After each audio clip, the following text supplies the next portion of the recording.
nakakkabu jedheen xalayaa barreessa. Akkam jirta haacee ilmooddeessa. Jabduu jajjabaattuu onneen gaara gubbaa nagaan si gaafadha akkam jirta gurbaa. Haacee hiriyyee koo hiriyyee qulqulluu. Kutattuu xiiqoftuu ol jettu akka tulluu. Yaa dhiira gaafa rakkoo waan sabaa dubbattuu akkam jirta haacee qallayyoo hundeessaa gaanfuree guddattuu. Biyyootti nu maktee gaddatti nu naqxee akkam siif ta'eeraa bakki ati dhaqxe. Bakka dhaqxe sana achuma fageenyaa jirtuu nuun jedhime haacee si dhageenya. Otoo atalbee mojjennaan siidii kee eebbisuuf guyyaa gaarii eenna. Ati duute awwaadamnaan siidaa kee eebbisuuf yoo herregnee beekta. Otoo waltajjii guddaa sii dhaabnee galatoomisiin jechuun guyyaa gaarii eenna.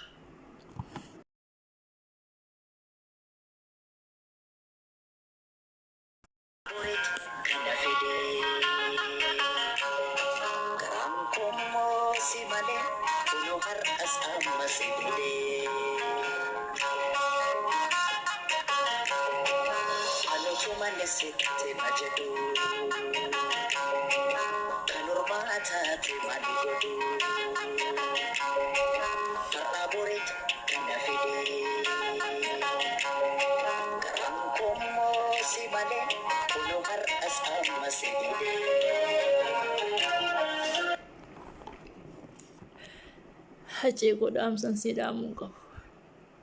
Dandeettiin ittiin walaleessee ittiin garaan kun qabbanaa'us hin qabu.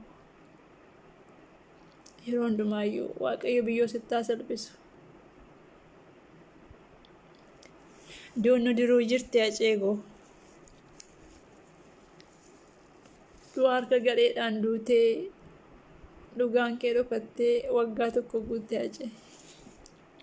Boolla kee daadhii naa guutu. Biyyeen sittaa salphatu. Maatii keefis, firoota keefis, faantuu keefis, ijoollee keefis Rabbi jabinaa laatuuf. Asumaan immoo ilmaan Oromoo peejii Hacaaluun Hundeessaa ittiin ba'een maaliif ittiin chaanaalii banattanii nama giraa gibbit gootanii bitaatti geessitanii akkatti dhabni dhaqeetti sabiskiraayibii godha. Seenaan isaa kan hojjetameef